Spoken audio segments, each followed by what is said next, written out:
آپ اسے اگر زیادہ وہ دیکھنا چاہتے ہیں، ابھی اللہ نے ہمیں کامیابی دی ہے، لیکن 71 میں ہم نے ہتھیار ڈالے تھے، 93,000 بندہ قیدی ہو گیا تھا، اب تمہاری مرضی جو تم کرو، ہم تو تمہارے قیدی ہو گئے۔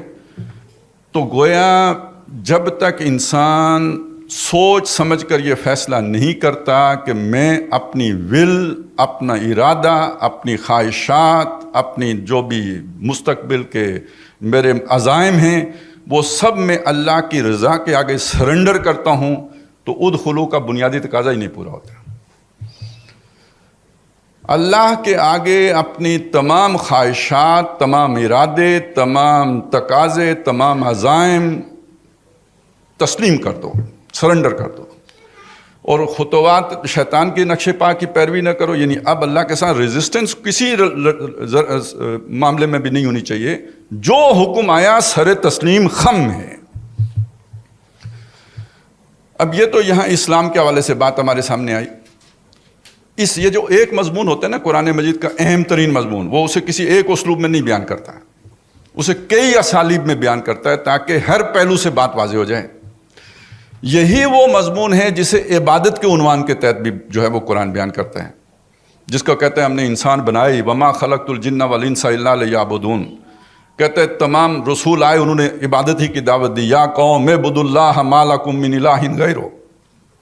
حضور صلی اللہ علیہ وسلم نے بھی آ کے یہی بات کہی، یا ایھا الناس اعبدوا ربکم۔ عبادت کا کیا مفہوم ہے؟ دیکھیں لغت تو عربیوں کی تھی نا، قرآن اللہ کا کلام ہے، زبان عربی میں اترا ہے، عرب لوگ اس زبان کو پہلے سے بولتے تھے، ہر لفظ جو قرآن نے استعمال کیا پہلے سے مستعمل تھا، اس کا کوئی نہ کوئی معنی موجود تھا، تو یہ غلامی کے معنی میں مستعمل تھا۔ اور عرب میں جو غلام ہوتا تھا اس کی حیثیت آج جو ہماری بکری کی یا گائے کی یا جو ہمارے جانور بندے ہوئے نا، یہ حیثیت غلام کی ہوتی تھی۔ یعنی میری بکری میں بیچ دوں، کوئی بکری حقوق کمیشن مجھے یہ تو نہیں کہہ سکتا کہ تو نے بکری کیوں بیچی ہے، میری بکری تھی میں نے بیچ دی، میں مالک تھا، میں بیچ سکتا تھا، میں نے کسائی کو دے دی، اس نے ذبح کر دی، بھئی ہماری بکری ہے، ہماری مرضی ہے جو ہم اپنی بکری کے معاملے میں فیصلہ کریں، کوئی دوسرا نہیں پوچھ سکتا۔ غلام کی یہ حیثیت ہوتی تھی۔ یہ ملازم نہیں ہوتا، ملازم تو وہ آیا، اس نے 10 سال نوکری کی، پھر چھوڑ کے چلا گیا، پھر 8 گھنٹے کا نوکر ہے، اس کے بعد گھر چلا گیا، پھر خاص شعبے سے متعلق ہے، مالی کا کام کرے گا، ڈرائیور کا کام کرے گا وہ، لیکن غلام وہ 24 گھنٹے کا غلام ہے، ساری زندگی کا غلام ہے جب تک آپ اسے آزاد نہیں کر دیتے، اور جو حکم آپ دیں گے اس نے وہ ماننا ہے۔ یہ لفظ ہے جو قرآن مجید نے استعمال کیا ہے کہ تم اللہ کے غلام ہو سب کے سب، اور ایک فرق کے ساتھ کیا ہے۔ فرق کیا ہے کہ دنیا میں یہ غلامی مجبوری سے ہوتی ہے، کسی نے کسی کا بچہ اغوا کیا، جا کے بیچ دیا، وہ غلام ہے۔ حضرت یوسف علیہ السلام جا کے غلام بنا لیے گئے تھے نا مصر میں، بیچ دیے گئے تھے، غلام ہو گئے۔ وہ اپنی آزاد مرضی سے تو غلام نہیں ہوئے تھے۔ اللہ تعالیٰ یہ چاہتا ہے کہ انسانوں میں سے وہ جو عقل مند ہیں، جو ہوش مند ہیں، جو اولو الالباب ہیں، اولو الابصار ہیں، وہ میرے احسانات کو پہچانیں جو میں نے ان کے اوپر کیے ہیں، اور اپنی مرضی سے میری غلامی اختیار کریں، جبر سے نہیں۔ لا اکراہ فی الدین، دین میں کوئی جبر نہیں ہے۔ میری ربوبیت کو پہچانیں، میرے احسانات کو پہچانیں، میرے انعامات کو پہچانیں، پھر جو ان کے اندر ایک جذبہ پیدا ہو میرا شکر ادا کرنے کا، تو مجھے ان سے خدمت تو نہیں درکار، بے نیاز ہستی ہے، اسے انسانوں کی خدمت کی حاجت نہیں ہے، تو پھر کیا کریں؟ انسان میرے احکام کے تابع ہو جائیں، جو میں انہیں حکم دوں اسے پورا کریں۔ تو گویا غلامی کا تصور پہلے سے موجود تھا، اس میں ایک ویلیو ایڈ کی ہے، محبت کی، پرستش کی، پرستاری کی، یہ ایڈ کر کے تو اسی مضمون کو مکمل کر دیا۔ تو اس میں بھی آپ دیکھیں، یعنی اب غلامی اختیار کرنے ہی کا دوسرا مطلب ہے اپنی ول سرنڈر کرنا۔ تو جو بات اسلام میں تھی وہی بات عبادت میں بھی ہے۔ اسی کے لیے قرآن مجید نے ایک لفظ اطاعت کا استعمال کیا ہے، کسی کی پیروی کرنا، حکم ماننا، بات وہی ہے، حکم برداری کرنا، فرما برداری کرنا، وہی بات ہے۔ لیکن یہ جو اطاعت کا لفظ ہے، یہ عام طور پہ جب ہم محاورے میں استعمال کرتے ہیں تو طوعاً اور کرہن بھی استعمال کرتے ہیں، یعنی اطاعت بھی دو طرح کی ہوتی ہے، ایک رضامندی سے اطاعت کرنا ہوتا ہے، ایک مجبوری سے اطاعت کرنا ہوتا ہے، کراہت کے ساتھ، ناپسندیدگی کے ساتھ۔ تو قرآن مجید نے اطاعت کا لفظ استعمال کر کے وہ جو میں نے مفہوم عبادت کے اندر آپ کے سامنے رکھا تھا اس کی طرف اشارہ کر دیا. اپنی دلی آمادگی کے ساتھ اللہ کی اطاعت کرتے ہیں بغیر کسی جبر کے. تو اطاعت کا لفظ بھی آ گیا, عبادت کا بھی آ گیا, اسلام کا بھی آ گیا, اس میں تقویٰ کا لفظ بھی شامل کر لیں. یہ سارے الفاظ ایک ہی چیز کی طرف اشارہ کر رہے ہیں کہ جو اللہ کو مان لے اپنا رب, وہ اپنی مرضی اللہ کی مرضی میں گم کر دیتا ہے. وہ اللہ کے احکامات کا تابع زندگی بسر کرتا ہے. وہ اللہ کی نافرمانی نہیں کرتا, اللہ کے کسی حکم کو نہیں توڑتا, وہ اس کی کلی اطاعت کرتا ہے. اور میں اس بحث میں نہیں پڑھتا, مذہبی بحث میں نہ جائیں, صرف بات سمجھنے کے اعتبار سے ایک بات آپ کے سامنے رکھ رہا ہوں. اس اطاعت میں اگر مستقلاً کوئی ایک حکم کی بھی نافرمانی اختیار کر لی جائے, یہ ساری اطاعت صفر سے ضرب کھا سکتی ہے. بلا من کسب سیئۃً, کیوں نہیں, جس نے ایک بھی برائی کی, وَأَحَاطَتْ بِهِ خَطِیَّتُهُ, اور اس برائی نے اس کو گھیر لیا آخرت میں, فَأُولَٰئِکَ أَصْحَابُ النَّارِ هُمْ فِیہا خَالِدُونَ, وہ دوزخ والے ہوں گے, ہمیشہ ہمیشہ اس میں رہیں گے. باقی ساری اطاعت کا چھٹی ہو جائے گی. اس کو آپ ایک مثال سے سمجھ لیں. اللہ نے پکار لگائی میرے نبی پر ایمان لاؤ. تھوڑے لوگ تھے جو ایمان لائے مکے میں. پکار لگی جو بھی تم پہ آزمائشیں آئیں جھیلو, برداشت کرو, صبر کرو. اس بیرو والا یاسر صبر کیا, مارے کھائیں. پکار لگی اب یہاں سے ہجرت کرو, ہجرت کی. یہ چھوٹی چھوٹی قربانیاں ہیں, بہت بڑی بڑی قربانیاں ہیں یہ دیں. یہ ساری قربانیاں دینے کے بعد مدینے آ گئے. 2 سال گزرے, ایک اور پکار لگی. اب قتال کی پکار ہے. استجیبوا للہ وللرسول اذا دعاکم لما یحییکم, اللہ اور رسول کی اس پکار پر لبیک کہو جب وہ تمہیں پکاریں اس چیز کی طرف کہ جس میں تمہاری زندگی ہے. یہ سورہ انفال کی آیت ہے. یعنی بدر پہنچو اور 313 1000 کے مقابلے میں سفارا ہو جاؤ. بظاہر احوال جیتنے کا کوئی امکان نہیں ہے, لیکن اللہ کا حکم ہے تسلیم کرو. اب آپ سوچیں اگر یہاں پہنچ کر کوئی یو ٹرن لے لے, پچھلے سارے کیے کرائے پر پانی پھر جائے گا یا نہیں پھر جائے گا؟ بلا من کسب سیئۃً وأحاطت بہ خطیئتہ فأولئک اصحاب النار ھم فیہا خالدون. اسی طرح ایک بات میں اور آپ کے سامنے, ایک آدمی ہے نماز بھی پڑھتا ہے, روزے بھی رکھتا ہے, سب کچھ کرتا ہے, اقامت دین کی جدوجہد بھی کرتا ہے, سود خوری نہیں چھوڑتا. تو قرآن مجید یہ بات کہتا ہے یا نہیں کہ ومن عادا, اب جب اللہ نے یہ حکم دے دیا, تم تک پہنچ گیا, یہ معجزہ آ گئی تمہارے سامنے, اب اگر کسی نے اعادہ کیا یعنی دوبارہ سود کھایا, فاولئک اصحاب النار, آگ والوں میں سے ہو جائے گا. 10 دن 100 دن نہ, ہم فیہا خالدون, ہمیشہ رہے گا اس میں. تو اب وہ چونکہ ہمارا ایک تصور ہے, ایک فقہ کے ساتھ یہ بات جو ایک عقیدہ ہے اس کے ساتھ ٹکر جاتی ہے کہ جس میں رائی کے دانے کے برابر بھی ایمان ہو تو وہ بالآخر دوزخ سے نکل کے جنت میں آ جائے گا. تو اب یہ مسئلہ کھڑا ہوا, تو میں دیکھ رہا تھا کہ مفتی تقی عثمانی صاحب نے پھر اس کا حل یہ نکالا. انہوں نے یہ بیان کیا وہاں پہ کہ جب یہ سود خوری کو شروع کرے گا تو گویا وہ اس کا ایمان ہی زائل ہو جائے گا. لیکن بات ماننے پہ مجبور ہوئے وہی جو میں آپ کے سامنے رکھ رہا ہوں. اس سے چھوڑیے ایمان زائل ہوا یا نہیں ہوا, نتیجہ وہی نکلا. تو یہ ہے حقیقت اس اسلام کی, ادخلوا فی السلم کافہ کی. بلکہ ایک اور مثال میں آپ کے سامنے رکھوں, ہم سے پہلے ایک امت گزری ہے, اس کی برائیاں بیان کر کے اللہ تعالیٰ نے لذت نہیں لی ہے بلکہ ہمیں سبق سکھائے. اگر قرآن مجید میں بنی اسرائیل کی شرارتوں کا ذکر ہے تو محض شرارتوں کے بیان کے طور پر نہیں ہے, اس لیے ہے کہ میں اور آپ وہ کام نہ کریں جو انہوں نے کیا ہے, اس لیے وہ مثالیں عبرت کے طور پر پیش کی ہیں. تو ایک مثال ان کی یہ بھی دی ہے کہ وہ یہ کام کرتے تھے کہ جب کسی قوم پر غصہ آتا ان کو گھروں سے نکال دیتے. اللہ نے حکم دیا تھا کسی کو گھر سے نہ نکالنا, وہ نکال دیتے تھے. بعد میں پتہ چلتا کہ کسی نے انہیں قید کر لیا ہے, غلام بنا لیا ہے. تو چونکہ اللہ کا یہ بھی حکم تھا کہ بنی اسرائیلی کوئی غلام ہو تو اس کو آزاد کراؤ, تو اب یہ چندہ کر کے پیسے اکٹھے کر کے پہنچ جاتے تھے اسے آزاد کرانے کے لیے بھی. تو اس پر اللہ تعالیٰ نے کمنٹ کیا, فَتُؤْمِنُونَ بِبَعْضِ الْكِتَابِ وَتَكْفُرُونَ بِبَعْضٍ, کیا تم کتاب کے ایک حصے کو مانتے ہو اور دوسرے کو نہیں مانتے؟ ایک حکم کے تابع ہو اور دوسرے حکم کی نافرمانی کرتے ہو. ساتھ بتا دیا اگر کوئی یہ کام کرے کہ اللہ کے کچھ احکامات پر عمل کرے اور کچھ پر عمل نہ کرے، نمازیں تو پڑھے جھوٹ نہ چھوڑے، یا جھوٹ چھوڑ دے رشوت لیتا رہے، یا اور کوئی بے ایمانیاں کرتا رہے، افتؤمنون ببعض الکتاب وتکفرون ببعض فما جزاء من يفعل ذلك منكم الا خزي في الحیاۃ الدنیا ویوم القیامۃ یردون الی اشد العذاب۔ تو اس کی کیا سزا ہے سوائے اس کے کہ دنیا کی زندگی میں اسے ذلیل کیا جائے اور آخرت میں اسے سب سے زیادہ شدید عذاب میں ڈالا جائے۔ آپ کو معلوم ہونا چاہیے کہ سب سے شدید عذاب منافقین پر ہوگا، ان المنافقین فی الدرک الاسفل من النار۔ اور جب قرآن نے کہا کہ جن لوگوں نے آج کچھ احکام مانے اور کچھ نہیں مانے وہ سب سے شدید عذاب میں ہوں گے، تو در حقیقت قرآن کہہ رہا ہے وہ منافقین ہیں۔ ایمان والے وہ ہیں جو پورے کے پورے اسلام میں داخل ہوتے ہیں، اور یہ جو آدھا تیتر آدھا بٹیر ہیں یہ نفاق کی علامت ہے۔ وَمِنَ النَّاسِ مَن يَعْبُدُ اللَّهَ عَلَىٰ حَرْفٍ، لوگوں میں وہ بھی ہیں جو اللہ کی عبادت تو کرتے ہیں لیکن کنارے کنارے ہو کر کرتے ہیں، مشکل احکامات سے منہ موڑ لیتے ہیں، یو ٹرن لے لیتے ہیں، جہاں زیادہ جو ہے چبن ہو، اور جو آسان لگتے ہیں جس میں کوئی کمفرٹ میں رہتے ہیں ان پر عمل کر کے اللہ کو بھی خوش کرنے کی کوشش کرتے ہیں۔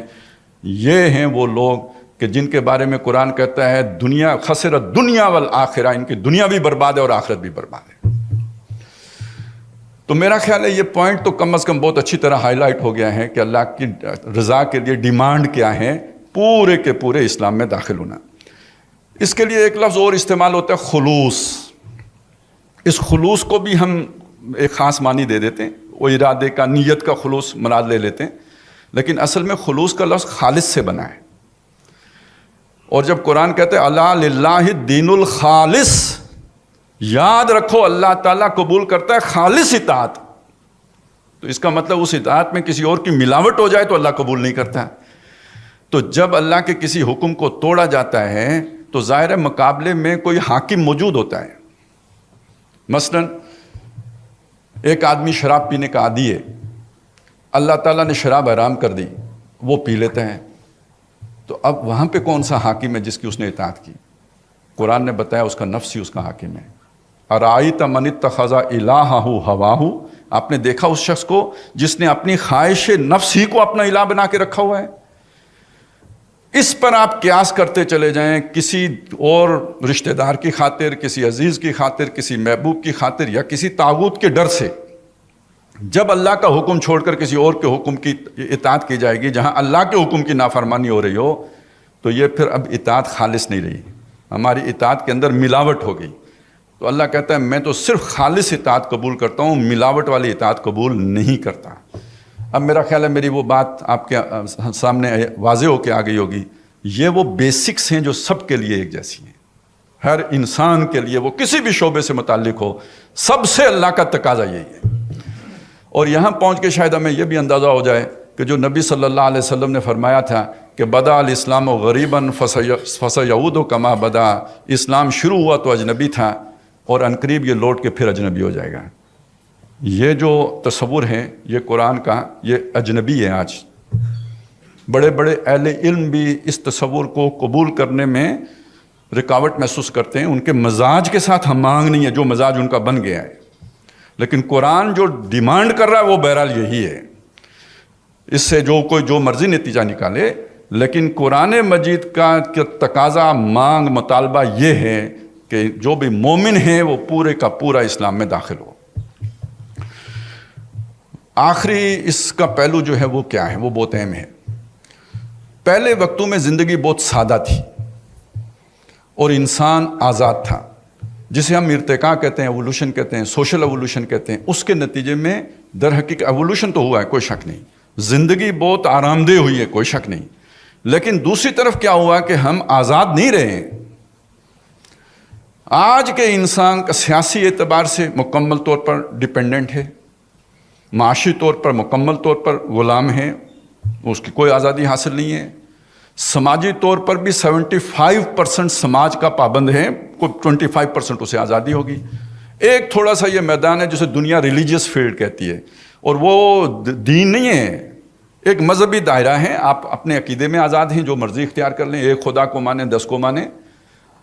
کچھ سوشل کسٹمز ہیں جن میں آپ کو آزادی حاصل ہے، نکاح، طلاق، یہ وہ جو یہ معاملات ہیں، یا مر گیا تو اس کو دفنانا کیسے ہے، تجہیز و تکفین کے معاملات ہیں، شادی بیاہ کے معاملات ہیں، یہ آزادی کے دائرے میں آ جاتا ہے۔ اور اس کے ساتھ ساتھ کچھ موڈ آف ورشپ ہیں، کوئی ڈنڈوت بجا لاتا ہے، کوئی نماز پڑھتا ہے، کوئی حج کرتا ہے، تو یہ کچھ چیزیں ہیں جن میں انسان آزاد ہے۔ وہیں پر ہم اپنی آزادی کو ایکسرسائز کر کے یہ سمجھتے ہیں کہ ہم نے اسلام کے یہ والا تقاضا پورا کر دیا ہے۔ سیاسی حاکم کون ہے؟ وہاں اللہ کی اتھارٹی تسلیم کی جاتی ہے یا نہیں کی جاتی؟ سب سے بڑا سوال تو یہ ہے، ابھی آپ کے سامنے جو آیات پڑھی تھی ڈاکٹر برنی صاحب نے، تبارک الذی بیدہ الملک، بادشاہ ہیں، اور یہ کوئی ایک آیت نہیں ہے، یہ آپ کو قرآن مجید کھنگالیں ہر صفحے پہ اس سے ملتی جلتی آیت مل جائے گی جہاں اللہ کی بادشاہی کا ذکر ہے۔ کوئی بادشاہ کسی دوسرے کی بادشاہی اپنے گورنمنٹ میں برداشت کرتا ہے؟ تو جب آپ نے مان لیا کہ زمین و آسمان کا بادشاہ اللہ ہے، تو کوئی نمرود اب بادشاہی کا دعویٰ کرے تو سب سے پہلے اس اللہ کی بادشاہی کا تقاضا یہ ہے کہ نمرود کا انکار کیا جائے۔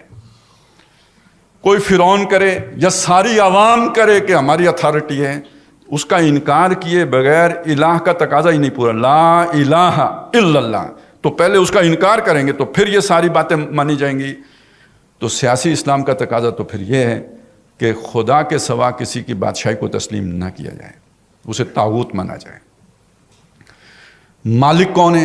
اللہ، اور ایسا مالک ہے کہ جو شے میرے پاس بھی ہے اس کا بھی حقیقی مالک وہ ہے، میرے پاس امانت ہے، اسے پوچھا جائے گا، مجھ سے میرے جسم کے بارے میں پوچھا جائے گا کہ بھئی اس کا کیا استعمال کیا، میں خودکشی نہیں کر سکتا، کروں گا تو حرام ہے میرے اوپر، کیونکہ میں اس جسم کا مالک نہیں ہوں، میرا جسم میری مرضی ہوتی تو میں مرضی سے خودکشی کر لیتا، اجازت نہیں ہے، نہیں کر سکتا، میرے مال کا میں مالک نہیں ہوں، آخرت میں پوچھا جائے گا خرچ کہاں کیا تھا۔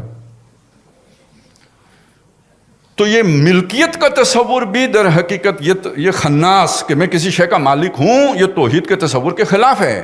مالک کے حقیقی خدا ہے، تو بندہ مومن کے پاس تو امانت ہے۔ کافر یہ سمجھے گا میں مالک ہوں، مومن ہے تو اس کا نقطہ نظر یہ ہوگا کہ میرے پاس امانت کے طور پر ہے، تو تصرف اسی طرح کر سکتا ہوں جیسے امانت میں تصرف کیا جا سکتا ہے، اپنی مرضی تو نہیں چلا سکتا۔ اب آپ کو پتہ ہے کتنا کچھ اڑ گیا، میرا جسم میری مرضی اڑ گئی، اور میرا گھر میری مرضی بھی اڑ گئی ہے۔ یہاں مردوں کا بھی تو اکثر یہی ہوتا ہے نا جی، بیوی سے کہا میرا گھر ہے میری مرضی چلے گی، تو میرا ملک میری مرضی بھی اڑ گئی۔ کوئی چیف مارشل ایڈمنسٹریٹر یا فیلڈ مارشل یہ تو نہیں کہہ سکتا کہ میرا ملک میری مرضی، الیس لی ملک مصر، یہ تو نہیں کہہ سکتا۔ اور اگر کوئی کہے تو جو اللہ کو بادشاہ مانتا ہے وہ اس کی بغاوت کیے بغیر اس کا ایمان اللہ پر بنتا ہی نہیں ہے، تو بڑا مشکل کام ہو گیا، اب ابراہیم کو آگ میں چھلانگ لگانی پڑے گی۔ تو وہ تقاضے انفرادی سطح پر تھے جو میں نے بیان کیے ہیں، اب اس سطح پر آ کر بالکل ایک نئی جو ہے نا وہ جہت ہے، ڈائمنشن ہے جو آپ کے سامنے آ جائے گی، اور یہ وہ کشمکش ہے جسے قرآن مجید جہاد کا عنوان دیتا ہے۔ تو جہاد اکیلے بھی ہوتا ہے، فرق یہ ہے اس میں انیشیٹو نہیں ہوتا، موقف ہوتا ہے، تنقید ہوتی ہے، زبانی ہوتی ہے، بدلے میں موت آ سکتی ہے، بدلے میں جو ہے فزیکل پرسیکیوشن ہو سکتا ہے، انبیاء پہ ہوا، انبیاء کے ساتھیوں پہ ہوا، آج بھی اگر آپ اس موقف پر کھڑے ہوں تو ہوگا۔ اصل دین تو ہے ہی۔ سورہ انعام میں یہ رب اور یہ سارے مضامین بیان کر کے نا آخری رکوع میں جا کے جو کنکلوڈ کیا تو حضور سے کہلوایا، اے نبی فرما دیجئے یہ جو قل اننی ہدانی ربی الی صراط مستقیم، کہہ دیجئے میرے رب نے مجھے تو سیدھی راہ کی ہدایت کر دی ہے۔ یہ سیدھی راہ کیا ہے؟ دینن قیما ملت ابراہیم حنیفہ، کوئی بہت ڈیفینیشن لمبی چوڑی اس کی نہیں ہے، یہ ابراہیم کا طریقہ ہے جو یکسو تھے اللہ کی طرف۔ تو ابراہیم کا طریقہ کیا ہے؟ جب حق سمجھ میں آیا پوری قوم ایک طرف کھڑی ہو گئی، ابراہیم اکیلا دوسری طرف کھڑا ہو گیا، اور جس ڈنکے کی چوٹ پر بادشاہ کے سامنے حق پیش کیا ہے، کوئی لگی لپٹی مصلحت کسی مطلب ایک ہوتا ہے نا کچھ الفاظ کو آپ تھوڑا وہ مصلحت کا سے وہ پیش کرنا، نہ غصہ چڑھے تو چڑھے، بلکہ غصہ چڑھایا۔ بت توڑنے کا کیا مقصد تھا؟ پھر جب وہ موقع آیا آگ میں چھلانگ لگانے کا تو بے خطر کود پڑا آتش نمرود میں عشق، عقل ہے میوے تماشائے لب بام ابی، وطن چھوڑا، اور یہاں آ کے ایک اعتبار سے چلیں کشمکش تو ختم ہوئی، اسٹرگل فار ایگزسٹنس تو ہے، لیکن وہ جو باہم ایک کشمکش تھی وہ ختم ہوئی۔ لیکن ابھی نہیں. 87 برس کی عمر میں اللہ نے بیٹا دیا, 100 برس عمر ہوئی, 13 سال کا بچہ بھاگ دوڑ کے قابل ہوا, چھری چلاؤ. اب یہ ہے دینن قیام ملت ابراہیم حنیفہ. اور پھر اس کو آگے جا کے خود کھول بھی دیا اسی دو آیتوں کے بعد. قل ان صلاتی و نسکی و محیای و مماتی للہ رب العالمین. کہہ دیجئے بے شک جیسے میری نماز اور قربانی اللہ کے لیے ہے, ایسے ہی میرا جینا اور میرا مرنا بھی اللہ کے لیے ہے. میں جیتا ہوں اللہ کے لیے جیتا ہوں, مروں اللہ کے لیے مروں. یہ ہے ادخلوا فی السلم کافہ کا آخری تقاضا ہے. میرا کچھ بھی نہیں ہے, میں نے اپنا سب کچھ اللہ کو تسلیم سرنڈر کر دیا اللہ کے آگے. میں نے اپنی جان بھی اللہ کو بیچ دی, اپنا مال بھی اللہ کو بیچ دیا, اپنی زندگی بھی اللہ کو بیچ دی, اپنی موت بھی اللہ کے سپرد کر دی. ہم تو جیتے ہیں کہ دنیا میں تیرا نام رہے, کہیں ممکن ہے کہ ساقی نہ رہے, جام رہے. اور ان اللہ اشترا من المؤمنین انفسہم واموالہم بان لہم الجنہ یقاتلون فی سبیلہ. وہ اللہ کے فیقتلون ویقتلون, قتل ہوتے بھی ہیں قتل کرتے بھی ہیں. سودا یہ ہے, عہد یہ ہے, کانٹریکٹ اللہ کے ساتھ یہ ایمان والوں کا. تو یہ صرف نماز روزے اور ایک حد تک اطاعت کا مسئلہ ہی نہیں ہے, یہ پوری زندگی کے مشن کا مسئلہ ہے. یہ کرنے کے بعد اصل میں اس کے بعد جیسے ہوتا ہے نا, آپ نے پورا سٹرکچر کھڑا کر لیا, پھر فنیشنگ ہوتی ہے, اس میں فلورنگ ہے, یہ ہے, وہ ہے, کون سے ٹائل لگانا ہے, وہ پھر آپ کی مرضی ہے کون سے پروفیشن میں جانا ہے, ادھر کیا خدمات سر انجام دینی ہے, انسانی خدمت کیسے کرنی ہے. یہ تو فنیشنگ ہے. یہ جو بیسک سٹرکچر ہے وہ یہ ہے جو ہر ایک کے لیے ہے, جو جس شعبے میں بھی ہو. اور اگر اسے میں بھول گئے ہوں تو اسے یاد کرنے کی ضرورت ہے, اور اگر یاد ہو تو یاد رکھنے کی ضرورت ہے, کیونکہ یہ یاد رہتا بھی نہیں. تھوڑے عرصے کے بعد پھر وہ نمک کی کان میں جیسے نمک سب نمک ہو جاتا ہے, تو اس دنیا کے بکھیڑوں میں پڑھ کے دنیا نے تیری یاد سے بیگانہ کر دیا, تجھ سے بھی دل فریب ہیں غم روزگار کے, تو اس میں پڑھ کے بندہ یہ والا مشن بھول جاتا ہے. انسان بھی بھول جاتا ہے, جماعتیں بھی بھول جاتی ہیں, ملتیں بھی بھول جاتی ہیں. تبھی تو پھر نئے نبی کو آنے کی ضرورت پیش آتی ہے. اللہ تعالی ہمیں آخری دم تک اس موقف پر, اس مشن پر, اس نظریے پر استقامت عطا فرمائے. اقول قولی ھذا واستغفر اللہ لی ولکم ولسائر المسلمین والمسلمات.